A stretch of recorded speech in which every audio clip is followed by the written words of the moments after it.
The Idaho College Murders, Moscow, USA, 2022. A criminology student turned into a cold-blooded killer. It started as a normal November night in the quiet college town of Moscow, Idaho. The kind of night when laughter echoed from student houses and streetlights glowed faintly through the mist. Inside 1122 King Road, four friends were winding down after a Saturday of parties and laughter, unaware that someone was already watching from the darkness. Hours later, before dawn, the silence was shattered. When police entered the house the next morning, they found a scene so brutal that even seasoned detectives struggled to speak.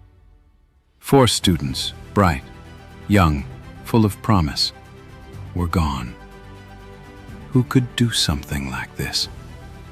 And why?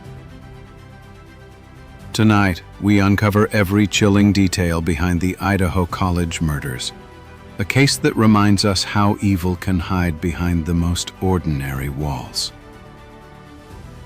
Moscow, Idaho, a peaceful college town tucked in the rolling hills of the Palouse region. It was the kind of place where doors rarely stayed locked, and people still waved to strangers.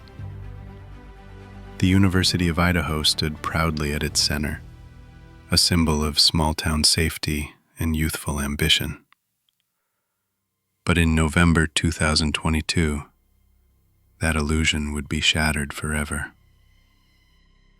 At 1122 King Road, a three-story rental home sat just a few blocks from campus. It was known for its warm lights, music, and the laughter of the students who lived there. Inside were five friends: Kaylee Gonsalves, Madison Mogan, Xana Kernodle, and Xana's boyfriend, Ethan Chapin, along with two other housemates who often kept to themselves. On the night of November 12th, 2022, the group had returned from a typical Saturday night out. Kaylee and Maddie stopped by a local food truck before heading home around 1:56 a.m., caught briefly on surveillance footage, smiling and carefree. Ethan and Xana came back from a fraternity party shortly after. The house went quiet around 4 a.m. By late morning, that same house became the epicenter of one of America's most chilling mysteries. At 11:58 a.m., a 911 call came in reporting an unconscious person. When officers arrived, what they found defied belief. Four young lives brutally taken in the darkness of their own home. The town's heart stopped. Parents pulled their children out of school. Students left campus, and whispers of a killer on the loose filled the air. Moscow, a town that had seen only a handful of murders in decades, was suddenly the stage for a nightmare no one could comprehend. When detectives stepped through the door of 1122 King Road, the first thing they noticed was the silence. Not the calm kind, but the kind that pressed against the ears, the aftermath of chaos. The lights were still on in parts of the house, and cell phones buzzed unanswered on nightstands. The house smelled of metal and something worse: the thick, unmistakable scent of blood. Upstairs, two of the victims lay in their beds, the scene almost peaceful, if not for the violent truth written across the room. Their blankets were pulled halfway, one hand frozen mid-motion, as though the nightmare had ended too soon to fight back. On the second floor, the sight was even more horrific. Xana Kernodle and Ethan Chapin had likely been awake when the attack began. Overturned furniture, splattered walls, and traces of struggle painted a story of panic that lasted only seconds. Each victim bore multiple stab wounds, deliberate, controlled, executed with brutal precision. Investigators quickly ruled out robbery. Nothing valuable was missing. Laptops, jewelry, even wallets remained untouched. The killer had come not for money, but for something or someone else. A single sheath from a military-style knife lay near Madison's body. On it, faintly etched, the word K-A-B-A-R. A weapon designed for combat, not murder in a college town. Crime scene technicians collected it carefully, their gloves trembling. They didn't know it yet, but that small piece of evidence would become the key that unlocked the case. Outside, police tape wrapped around the house like a wound dressing the town itself. Reporters gathered. Students cried in disbelief. And the community's sense of safety evaporated overnight. Inside, detectives whispered to each other. Whoever did this knew what they were doing, and they planned it. By the next morning, Moscow, Idaho, no longer felt like the quiet college town it once was. Police cruisers lined King Road, their blue and red lights flashing against the pale November sky. Students gathered in small, frightened groups, whispering theories that made no sense but somehow felt safer than the truth. That no one knew who did it or why. Local news anchors struggled to keep composure on air. 4 students found dead inside an off-campus home. They repeated, voices trembling. It wasn't just tragedy, it was terror. Parents flooded the university with phone calls, demanding answers, and by evening, dorm rooms emptied. Some students packed bags and drove hours to get home.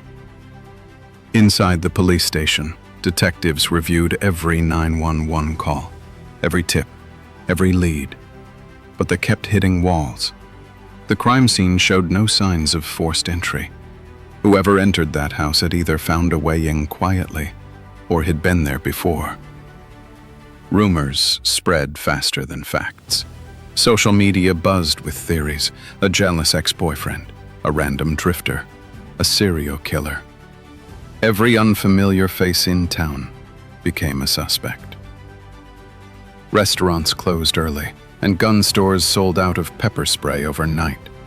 The University of Idaho canceled classes, and candlelight vigils began appearing across campus, rows of flickering flames that barely held back the dark. Friends of the victims spoke through tears, describing their laughter, their kindness, their plans for the future. But amid the sorrow, fear tightened its grip. The police chief's words offered little comfort. We cannot confirm there's no threat to the community. It was a statement that echoed through every home that night. A killer was out there, silent, methodical, and invisible, walking freely among them. Weeks passed, and still no arrests. The town of Moscow was suffocating under fear and frustration. Detectives were chasing ghosts. No fingerprints, no witnesses, no murder weapon. The killer had vanished as if swallowed by the night. But in the quiet hum of the forensics lab, a trace of truth was waiting to be found. Technicians had recovered a knife sheath from the crime scene, the same one marked K-A-B-A-R. On its tiny metal snap, analysts found a single strand of DNA. It wasn't enough to name a suspect, but it was enough to start a hunt that would stretch across states. At the same time, surveillance footage from the neighborhood revealed something else. A white Hyundai Elantra driving past 1122 King Road multiple times between 3:30 and 4:20 a.m. The car's movements were deliberate, looping around the house, headlights off, engine idling. Whoever was behind that wheel had been watching. The FBI joined the investigation, deploying digital forensics teams and behavioral analysts. They built a profile, a male, methodical, possibly studying criminology, obsessed with control, the kind of person who wanted to understand murder, maybe too much. Then a match surfaced. A 28-year-old man named Brian Kohberger, a PhD student in criminology at Washington State University, just 15 minutes from Moscow, owned a white Hyundai Elantra. His academic research focused on decision-making of offenders during crimes. To the FBI, it felt almost poetic and deeply disturbing. Detectives started watching him closely. His routines, his midnight drives, his strange, emotionless demeanor. What kind of man studies killers and then becomes one? They didn't have enough to move yet, but the walls were closing in. Kohberger didn't know it, but every time he stepped outside, someone was already watching him. By mid-December 2022, investigators were running out of patience, but not out of hope. The white Hyundai Elantra had led them straight to Brian Kohberger, and now, every move he made was under a microscope.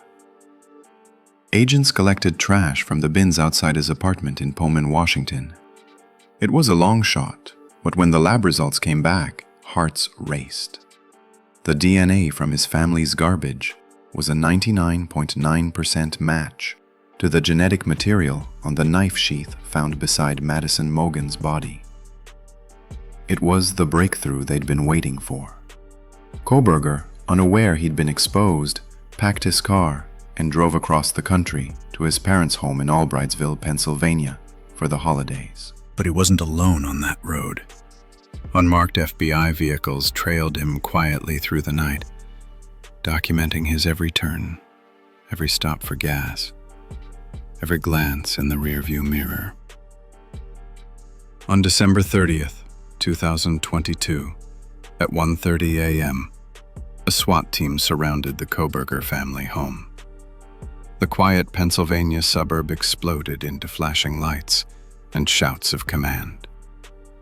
Moments later, Brian Kohberger, barefoot, wearing shorts and a t-shirt, was led out in handcuffs. He didn't fight. He didn't plead. He simply asked one chilling question. Has anyone else been arrested? Inside the house, officers recovered several knives, black clothing, a mask, and a laptop. His car, parked outside, bore microscopic traces linking it to the crime scene. When the news broke, the town of Moscow exhaled for the first time in 6 weeks. The killer had a face, not a shadow, not a rumor. A man who studied the minds of criminals had become the most infamous one of them all. When Brian Kohberger was flown back to Idaho in early January 2023, the small town of Moscow stood still. Cameras lined the courthouse steps, reporters shouted questions that no one could answer, and behind bulletproof glass, the accused sat, calm, expressionless, eyes scanning the room like he was studying it. He didn't look like a monster. He looked like a man who had spent years studying them. At the first press conference, Moscow Police Chief James Fry's voice cracked slightly as he addressed the nation. "We have our suspect," he said, "but this is just the beginning." The The affidavit, released days later, read like a psychological thriller. Investigators detailed how Kohberger's cell phone had pinged near 1122 King Road at least 12 times in the months leading up to the murders, always at night, always briefly.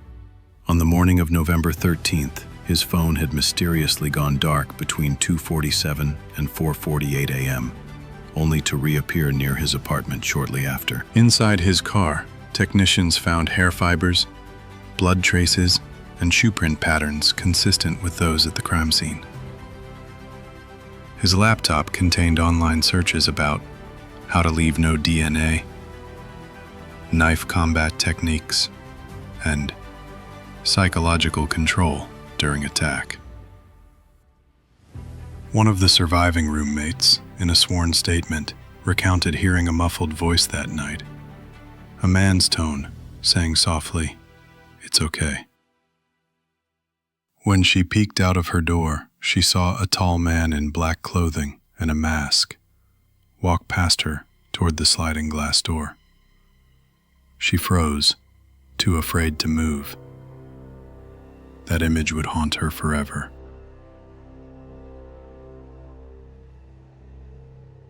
FBI analysts built a behavioral profile that matched him perfectly. A loner, highly intelligent, socially awkward, obsessed with dominance and perfect crime theories. He'd written academic papers asking ex-convicts to describe their thoughts and feelings during crimes. In court, his defense attorney argued that there was no direct evidence, no eyewitness, no murder weapon. But the prosecution countered with science. The DNA on the knife sheath, the vehicle movements, the digital footprints, and the cell tower records all pointed in one direction. Each revelation hit like a hammer blow. He had visited the victim's neighborhood repeatedly before the killings. His phone went silent during the exact window of the murders. His car was caught speeding away minutes after the time of death. The jury listened, the nation watched, and the world recoiled. When asked for a plea, Kohberger simply said, "Not guilty." No apology, no emotion. Only the faint curl of a smirk when the charges were read. Outside the courthouse, Kaylee's father spoke to the cameras, voice trembling with both rage and grief. He thought he was smarter than everyone else. But he left his name on the sheath. He left his shadow in their house.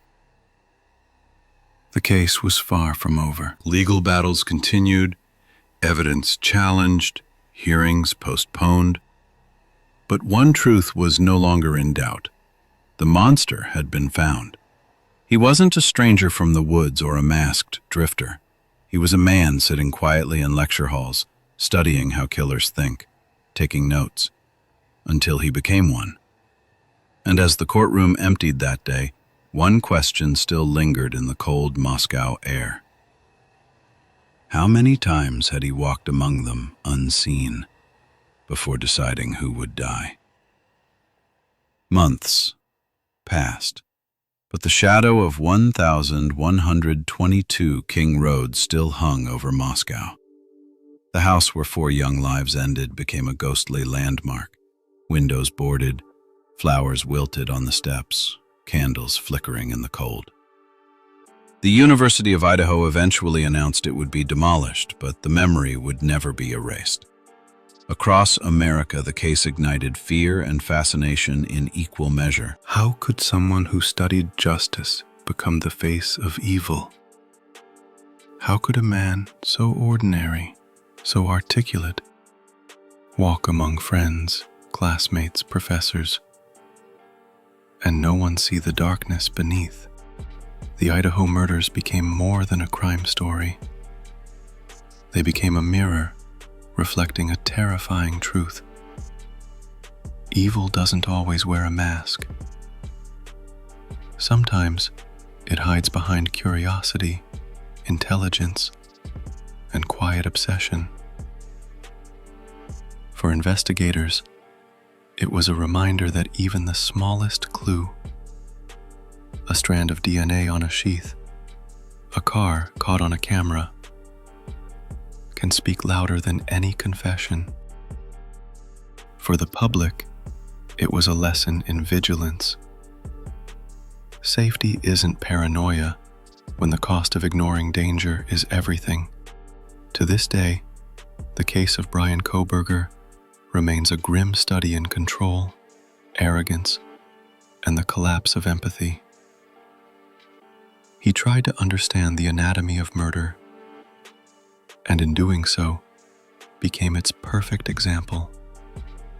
Some say justice will never feel complete, but for the families of Kaylee, Madison, Xana, and Ethan, every candle lit, every name spoken aloud, keeps their memory alive, and their story serves as a warning.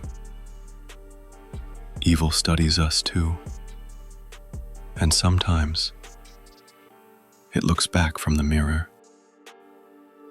You've been listening to Crimes That Shocked the World. If this story gripped you, tell us, where are you listening from? On your commute? In bed? Or in the dark with headphones on? Hit like, leave a comment, and share this story so their voices are never forgotten. And don't forget to subscribe, because next time we'll uncover another true crime that changed the world forever.